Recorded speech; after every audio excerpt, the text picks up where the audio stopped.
Hello बच्चों, कैसे हैं आप। आज हम कक्षा 6 विषय हिंदी पाठ 4 मल्हार, जिसका नाम है हार की जीत। इस कहानी के लेखक हैं सुदर्शन बद्रीनाथ भट्ट। तो इस पाठ के हम सभी प्रश्न उत्तर देखते हैं। पाठ से मेरी समझ से। आइए अब हम हार की जीत कहानी को थोड़ा और निकटता से समझ लेते हैं। का है, नीचे दिए गए प्रश्नों का सटीक उत्तर कौन सा है, उसके सामने तारा या स्टार बनाइए। एक है कि सुल्तान के छीने जाने का बाबा भारती पर क्या प्रभाव हुआ। पहला है कि बाबा भारती के मन से चोरी का डर समाप्त हो गया, या फिर बाबा भारती ने गरीबों की सहायता करना बंद कर दिया, या बाबा भारती ने द्वार बंद करना छोड़ दिया, या फिर बाबा भारती असावधान हो गए। अब इसमें जो सही उत्तर है उसके सामने हमें स्टार बनाना है, तारा बनाना है। तो इसका उत्तर क्या है कि बाबा भारती असावधान हो गए। तो देखिए यह उत्तर इसका सही है, और इसका हम क्या करेंगे, इसके सामने स्टार का इस तरह से चित्र बना देंगे। और आपके लिए उत्तर में दिया है कि बाबा भारती असावधान हो गए।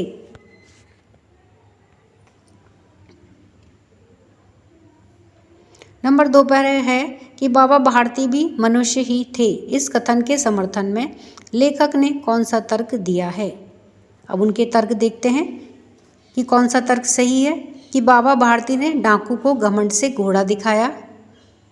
आगे है कि बाबा भारती घोड़े की प्रशंसा दूसरों से सुनने के लिए व्याकुल थे, या फिर बाबा भारती को घोड़े से अत्यधिक लगाव और मोह था, या फिर बाबा भारती हर पल घोड़े की रखवाली करते रहते थे। तो इसमें सही तर्क कौन सा है। तो देखिए, बाबा भारती ने डाकू को घमंड से घोड़ा दिखाया, यह पहला वाला इसका सही तर्क है। तो इसके आगे हम स्टार का इस तरह से बना देंगे। और देखिए यह आपको उत्तर में दिया है कि बाबा भारती ने डाकू को घमंड से घोड़ा दिखाया। खा है, अपने मित्रों के साथ में चर्चा कीजिए कि आपने ये उत्तर ही क्यों चुने।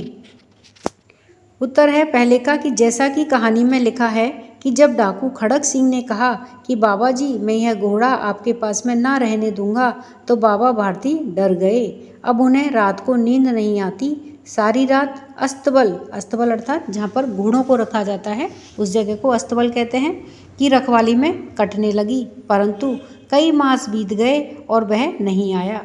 यहाँ तक कि बाबा भारती कुछ असावधान हो गए और इस भय को स्वप्न के भय की भांति मिथ्या समझने लगे। तो हमने क के प्रश्न 1 का कहानी में दिए के अनुसार ही उत्तर को चुना है। दूसरा है कि जैसा कि कहानी में लिखा है कि बाबा भारती भी मनुष्य ही थे। अपनी चीज की प्रशंसा दूसरों के मुख से सुनने के लिए उनका हृदय भी अधीर हो गया। हमने क के प्रश्न 2 का कहानी में दिए अनुसार ही उत्तर को चुना है। शीर्षक का आपने अभी जो कहानी पढ़ी है इसका नाम सुदर्शन ने हार की जीत रखा है। अपने समूह में चर्चा करके लिखिए कि उन्होंने इस कहानी को यह नाम क्यों दिया होगा। अपने उत्तर का कारण भी लिखिए। खा है कि यदि आपको इस कहानी को कोई अन्य नाम देना हो तो आप क्या नाम देंगे। आपने यह नाम क्यों सोचा यह भी बताइए। और ग है कि बाबा भारती ने डाकू खड़क सिंह से कौन सा वचन लिया। तो आइए अब इन सभी प्रश्नों का उत्तर देखते हैं। उत्तर है क का कि जब बाबा भारती ने डाकू खड़क सिंह को कहा कि इस घटना को किसी के सामने प्रकट ना करना, लोगों को यदि इस घटना का पता चला तो वे किसी गरीब पर विश्वास न करेंगे। बाबा की इस बात को सुनकर के डाकू खड़क सिंह का हृदय परिवर्तन हुआ और पुनः घोड़े को बाबा भारती को वापस दे दिया। इस प्रकार बाबा भारती ने अपने व्यवहार से खोए हुए अर्थात हारे हुए घोड़े को वापस पा लिया, अर्थात जीत लिया। इस वजह से इस कहानी का नाम सुदर्शन ने हार की जीत रखा होगा। ख है कि कहानी का अन्य नाम डाकू का हृदय परिवर्तन हो सकता है। कारण कि जब बाबा भारती ने डाकू खड़क सिंह को कहा कि इस घटना को किसी के सामने प्रकट ना करना, लोगों को यदि इस घटना का पता चला तो वे किसी गरीब पर विश्वास ना करेंगे। बाबा की इस बात को सुनकर के डाकू खड़क सिंह का हृदय परिवर्तन हो गया और उसने घोड़े को पुनः बाबा भारती को वापस दे दिया। गा है कि बाबा भारती ने डाकू खड़क सिंह से यह वचन लिया कि जिस प्रकार उसने अर्थात खड़क सिंह ने एक गरीब बनकर के उसे अर्थात बाबा भारती को धोखा दिया है, इस धोखा देने वाली घटना को वह किसी के भी सामने प्रकट नहीं करेगा। पंक्तियों पर चर्चा। कहानी में से चुन करके कुछ वाक्य नीचे दिए गए हैं, इन्हें ध्यान से पढ़िए और इन पर विचार कीजिए। आपको इनका क्या अर्थ समझ में आया, अपने विचार भी लिखिए। तो देखिए यहाँ पर कुछ विचार लिखे हुए हैं, इनका आपको अर्थ क्या समझ में आया है यह आपको लिखना है। तो आइए इन सभी का हम अर्थ देखते हैं। उत्तर है पहले का कि भगवत भजन से जो समय बचता वह घोड़े को अर्पण हो जाता। बाबा भारती अपने घोड़े को अपने बच्चे की तरह से प्यार करते थे। वह घोड़ा बड़ा सुंदर और बलवान था। उसके जोड़ का घोड़ा सारे इलाके में नहीं था। बाबा भारती उसे सुल्तान कहकर पुकारते थे और देख देख करके प्रसन्न होते थे। उन्होंने रुपया, माल, असबाब, जमीन आदि अपना सब कुछ छोड़ दिया था। यहाँ तक कि उन्हें नगर के जीवन से भी घृणा थी, परंतु सुल्तान के बिना वे नहीं रह सकते थे। इसीलिए भगवान की पूजा भजन करने के बाद उनके पास कोई दूसरा काम था तो वो केवल अपने प्रिय घोड़े का ही काम था। हमारे विचार से उक्त पंक्ति को लेखक ने इसीलिए लिखा होगा कि भगवत भजन के बाद में जो समय बचता था वह घोड़े को अर्पण हो जाता। बाबा ने घोड़ा दिखाया घमंड से, खड़क सिंह ने घोड़ा देखा आश्चर्य से। जब खड़क सिंह ने बाबा से उनके घोड़े को देखने की इच्छा प्रकट की तो बाबा की छाती चौड़ी हो गई और उन्होंने घमंड से डाकू को अपना घोड़ा दिखा दिया। घोड़े की सुंदरता और चाल को देख करके खड़क सिंह खड़ा का खड़ा रह गया। हमारे विचार से लेखक ने इसीलिए उक्त पंक्ति को लिखा होगा कि बाबा ने घोड़ा दिखाया घमंड से, खड़क सिंह ने घोड़ा देखा आश्चर्य से। वह डाकू था और जो वस्तु उसे पसंद आ जाए उस पर अपना अधिकार समझता था। खड़क सिंह उस इलाके का प्रसिद्ध डाकू था। लोग उसका नाम सुनकर के कांपते थे। हमारे विचार से लेखक ने इसीलिए उक्त पंक्ति को लिखा होगा कि वह डाकू था और जो भी वस्तु उसे पसंद आ जाए उस पर अपना अधिकार समझता था। बाबा भारती ने निकट जाकर के उसकी ओर ऐसे आंखों से देखा जैसे बकरा कसाई की ओर देखता है और कहा, यह घोड़ा तुम्हारा हो चुका है। खड़क सिंह उस इलाके का प्रसिद्ध डाकू था। लोग उसका नाम सुनकर के कांपते थे। बाबा से उसने छलपूर्वक घोड़े इस तरह से छीन लिया जैसे कि एक कसाई बकरे के प्राण छीन लेता है। हमारे विचार से लेखक ने इसलिए उक्त पंक्ति को लिखा होगा कि बाबा भारती ने निकट जाकर के उसकी ओर ऐसी आंखों से देखा जैसे बकरा कसाई की ओर देखता है और कहा, यह घोड़ा तुम्हारा हो चुका है। उनके पांव अस्तबल की ओर मुड़े, परंतु फाटक पर पहुंच करके उनको अपनी भूल प्रतीत हुई। घोड़े को खड़क सिंह ले जा चुका था और अब अस्तबल में घोड़ा नहीं था, परंतु बाबा अपनी रोज की आदत के मुताबिक घोड़े को देखने के लिए अस्तबल की ओर मुड़े, परंतु फाटक पर पहुंच करके उन्हें याद आया कि अस्तबल में घोड़ा नहीं था। हमारे विचार से लेखक ने इसीलिए उक्त पंक्ति को लिखा होगा कि उनके पांव अस्तबल की ओर मुड़े, परंतु फाटक पर पहुंच करके उनको अपनी भूल प्रतीत हुई। सोच विचार के लिए कहानी को एक बार फिर से पढ़िए और निम्नलिखित पंक्ति के विषय में पता लगा करके अपनी लेखन पुस्तिका में लिखिए। दोनों के आंसुओं का उस भूमि की मिट्टी पर परस्पर मेल हो गया। का है कि किस किस के आंसुओं का मेल हो गया था और खा है कि दोनों के आंसुओं में क्या अंतर है, क्या अंतर था। तो आइए इन दोनों के उत्तर देखते हैं। तो का उत्तर है कि किस किस के आंसुओं का मेल हो गया था। तो उत्तर में क्या आएगा कि बाबा भारती और खड़क सिंह के आंसुओं का मेल हो गया था। और खा है कि दोनों के आंसुओं में क्या अंतर था। तो ख का उत्तर देखते हैं। ख है कि दोनों के आंसुओं में यह अंतर है कि बाबा भारती के आंसू अपने घोड़े को देख करके खुशी के और अपने प्रिय घोड़े से मिलन के आंसू थे और खड़क सिंह के आंसू पश्चाताप के आंसू थे। दिनचर्या के कहानी पढ़कर के आप बाबा भारती के जीवन के विषय में बहुत कुछ जान चुके हैं। अब आप कहानी के आधार पर बाबा भारती की दिनचर्या लिखिए। वे सुबह उठने से लेकर के रात को सोने तक क्या क्या करते होंगे लिखिए। इस काम में आप थोड़ा बहुत अपनी कल्पना का सहारा भी ले सकते हैं और कहा है कि अब आप अपनी दिनचर्या भी लिखिए। तो सबसे पहले हमें बाबा भारती की दिनचर्या लिखनी है। तो आइए उत्तर देखते हैं।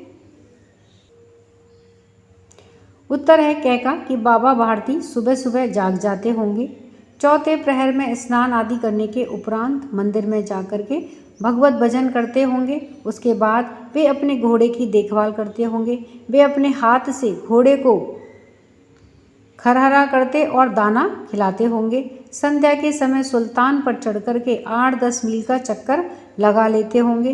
रात के समय में वे जाग करके घोड़े की रखवाली करते होंगे और रात काफ़ी बीतने पर वे सो जाते होंगे। सुबह पुनः जाग करके अपनी दिनचर्या में लग जाते होंगे। तो इस प्रकार से ये बाबा भारती की दिनचर्या रही होगी। अब आपको अपनी दिनचर्या लिखनी है। तो बच्चों, आप सुबह से लेकर रात को सोने तक क्या क्या काम करते हैं, तो इस तरह से आप अपनी दिनचर्या लिख सकते हैं। तो देखिए, आपके लिए एक दिनचर्या लिखी है कि आप अपनी दिनचर्या लिख सकते हैं। जैसे सुबह कितने बजे जागते हो, यह आपको बताना है। आप सुबह कितने बजे जागते हो, जागने के अपने ज़रूरी कार्य से निवृत्त होकर के गार्डन में घूमने कितने बजे जाना, फिर वहाँ से आकर के नहाना धोना, पूजा करना, नाश्ता करना और फिर कितने बजे स्कूल जाना, यानी कि उसके बाद फिर आप कितने बजे स्कूल जाते हो। स्कूल से आकर के हाथ मुंह धोना, दोपहर का भोजन करना, थोड़ी देर आराम करना और स्कूल में जो पढ़ाया है उसे वापस पढ़ना या फिर उसे रिवाइज करना। तो बच्चों, आप ये सब काम इसी तरह से इसी क्रम में करते होंगे। तो आपको ये सब अपनी दिनचर्या में लिखना है। फिर शाम को खेलना, फिर भोजन करना और थोड़ी देर पढ़ाई करना और फिर सो जाना। इस प्रकार से आप अपनी दिनचर्या को लिख सकते हैं। कहानी की रचना क्या है कि इस कहानी की कौन कौन सी बातें आपको पसंद आई, आपस में चर्चा कीजिए। और कहा है कि कोई भी कहानी पाठक को तभी पसंद आती है जब उसे अच्छी तरह से लिखा गया हो। लेखक कहानी को अच्छी तरह से लिखने के लिए अनेक बातों का ध्यान रखते हैं, जैसे शब्द, वाक्य, संवाद आदि। इस कहानी में आए हुए संवादों के विषय में अपने विचार लिखें। उत्तर है क का कि बाबा भारती के द्वारा जल्दी उठ करके स्नान करना, अपने घोड़े को अपने पुत्र की तरह से देखभाल करना, एक गरीब असहाय को रास्ते में देख करके उसे अपने घोड़े पर बैठा करके ले जाना और स्वयं पैदल चलना, डाकू का हृदय परिवर्तन और उसके द्वारा घोड़े को बाबा भारती को वापस लौटाना, तमाम ऐसी बातें कहानी में हैं जो हमें पसंद आएंगी। कहा है कि यूँ तो इस कहानी में बहुत से सुंदर शब्द, वाक्य और संवाद हैं, जिनमें से एक वाक्य है जो बाबा भारती के द्वारा तब बोला जाता है जब डाकू खड़क सिंह बाबा भारती के घोड़े को वापस लौटा देता है। तब बाबा भारती अपने घोड़े से लिपट करके कहते हैं, अब कोई गरीबों की सहायता से मुंह नहीं मोड़ेगा। इस कहानी का ये वाक्य बहुत ही सुंदर और भावुक करने वाला वाक्य है, जो कहानी की सुंदरता में 4 चांद लगा देता है। मुहावरे कहानी से का है, कहानी से चुन करके कुछ मुहावरे नीचे दिए गए हैं। लट्टू होना, हृदय पर सांप लौटना, फूले ना समाना, मुंह मोड़ लेना, मुख खिल जाना, न्योछावर कर देना। कहानी में इन्हें खोज करके इनका प्रयोग समझिए और कह है कि अब इनका प्रयोग करते हुए अपने मन से नए वाक्य बनाइए। तो आइए इन सभी मुहावरों का अर्थ देखते हैं। उत्तर है क का कि लट्टू होना, बाबा भारती घोड़े की चाल पर लट्टू थे। हृदय पर सांप लौटना, घोड़े की चाल देख करके खड़क सिंह के हृदय पर सांप लौट गया। फूले ना समाना, घोड़े के शरीर तथा उसके रंग को देख करके बाबा भारती फूले ना समाते थे। मुंह मोड़ लेना, बाबा भारती ने सुल्तान की ओर से इस तरह से मुंह मोड़ लिया जैसे उनका उससे कोई संबंध ही ना रहा हो। मुख खिल जाना, घोड़े को देख करके बाबा भारती का मुख फूल की तरह से खिल जाता था। न्योछावर कर देना, बाबा भारती ने अपना सब कुछ घोड़े पर न्योछावर कर दिया। ख है लट्टू होना अर्थात कायल होना। मेरा मित्र फिल्म की कहानी से तो प्रभावित हुआ ही, वह उस अभिनेत्री पर भी लट्टू हो गया। हृदय पर सांप लौटना अर्थात ईर्ष्या करना। साथी की सफलता से शेखर के हृदय पर सांप लौटने लगा। फूले ना समाना, बहुत खुश होना। बहुत दिनों के बाद अपने अतरंग मित्र को देखते ही हरि फूला नहीं समाया। मुंह मोड़ लेना अर्थात साथ छोड़ देना। शाम को व्यापार में घाटा हुआ तो उसके सभी परिवार वालों ने मुंह मोड़ लिया। मुख खिल जाना अर्थात प्रसन्न होना। अपने खेत की लहराती हुई फसल को देख करके राम का मुख खिल गया। न्योछावर कर देना अर्थात अर्पण करना। सैनिक अपने प्राण भारत माता पर न्योछावर कर देते हैं। कैसे कैसे पात्र। इस कहानी में 3 मुख्य पात्र हैं, बाबा भारती, डाकू खड़क सिंह और सुल्तान घोड़ा। इनके गुणों को बताने वाले शब्दों से दिए गए शब्द चित्रों को पूरा कीजिए। देखिए यहाँ पर सबसे पहले बाबा भारती दिए हुए हैं और इनके बारे में एक शब्द दिया हुआ है दयालु, और बाकी के सभी जगह ये खाली दिए हुए हैं। तो इनमें हमें बाबा भारती के विषय में भरना है कि बाबा भारती कैसे थे। तो आइए इस शब्द चित्र का उत्तर देखते हैं कि बाबा भारती के बारे में हम और क्या क्या लिख सकते हैं। देखिए उत्तर में ये बाबा भारती हैं। अब ये कैसे हैं? ये दयालु हैं, कृपालु हैं, गरीबों की सेवा करने वाला, महात्मा, साधु और पुजारी। तो ये सब बाबा भारती की विशेषताएं हैं। अब यहाँ पे डाकू खड़क सिंह दिया हुआ है जिसके बारे में एक बाहुबली बताया है, बाकी के ये सभी जगह खाली दी हुई हैं। तो इनमें हमें डाकू खड़क सिंह के बारे में बताना है कि वह किस प्रकार का व्यक्ति था। तो आइए इसका उत्तर देखते हैं। तो ये देखिए ये डाकू खड़क सिंह है। तो इसके विषय में क्या क्या है कि ये लुटेरा है, ईर्ष्यालु, क्रूर परंतु भावुक है, बाहुबली है और बेरहम है। तो इस तरह से ये डाकू खड़क सिंह के बारे में विशेषताएं हैं। अब ये सुल्तान घोड़ा है जिसके विषय में हमें बताना है। तो यह एक सुंदर लिखा हुआ है और बाकी के ये सभी खाली दिए हुए हैं। तो इनमें हमें घोड़ा जो सुल्तान है उसका नाम, उसके विषय में हमें बताना है। तो आइए उसका उत्तर देखते हैं।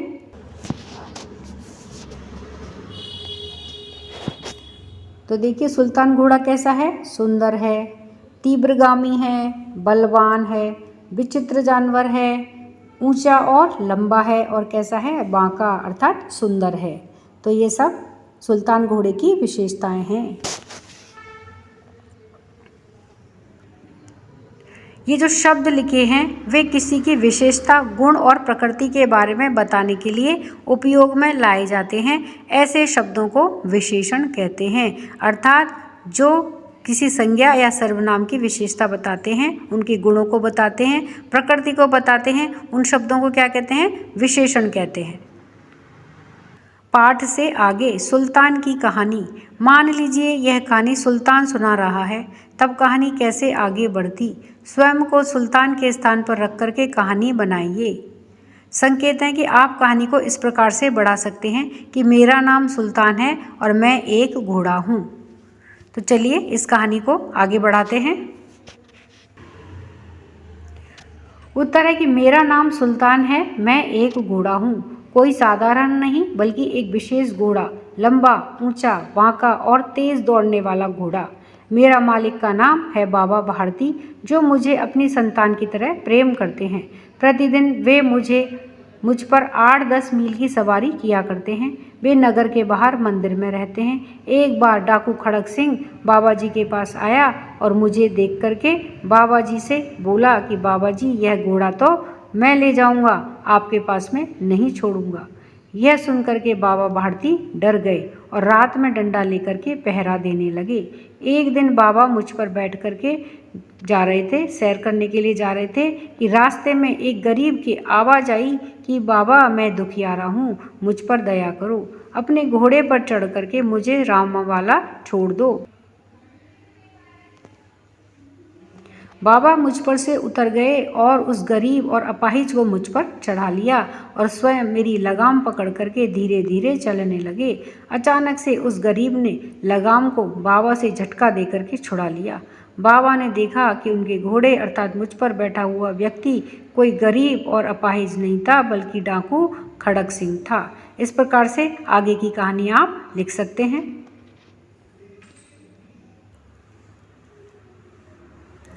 मन के भाव क्या है कि कहानी में से चुन करके कुछ शब्द नीचे दिए गए हैं। बताइए कहानी में कौन कब ऐसा अनुभव कर रहा है कि चकित, प्रसन्नता, अधीर, करुणा, डर और निराशा।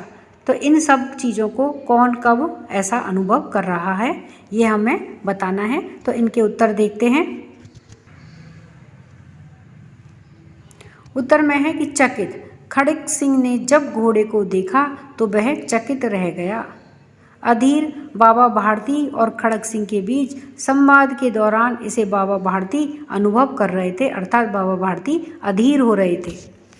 डर, जब खड़क सिंह ने बाबा भारती से कहा कि घोड़ा आपके पास में ना रहने दूंगा, तब बाबा भारती इसे अनुभव कर रहे थे। प्रसन्नता, जब बाबा भारती सुल्तान की पीठ पर सवार होकर के घूमने जा रहे थे तो उस समय उनके मुख पर प्रसन्नता थी, अर्थात वे प्रसन्नता का भाव अनुभव कर रहे थे। करुणा, सहसा एक आवाज आई, उस आवाज में करुणा थी।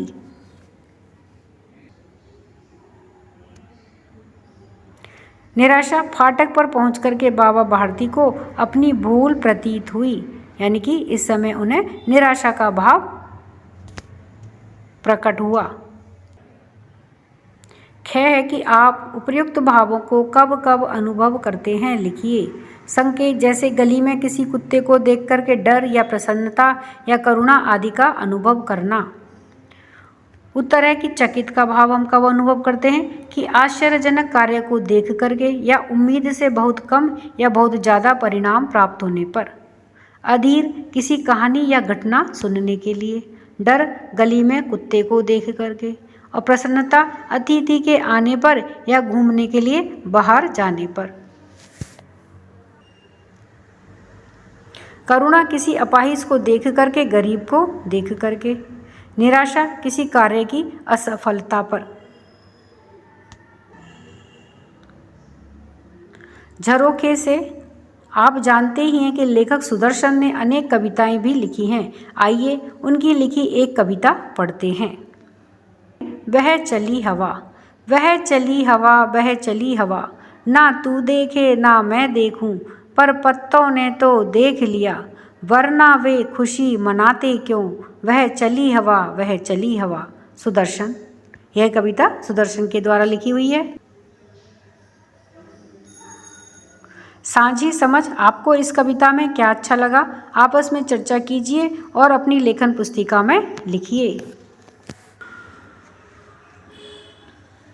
उत्तर है कि इस कविता में हमें यह अच्छा लगा कि हवा चल रही है जिसमें बच्चे खेल रहे हैं, शायद लुका छुपी का खेल खेल रहे हैं, इसीलिए कह रहे हैं कि न तू देख ना मैं देखूं, लेकिन हम तो एक दूसरे को नहीं देख रहे हैं, पर पत्तों ने हमें जरूर देख लिया है, इसीलिए वे मिलकर के खुशियां मना रहे हैं।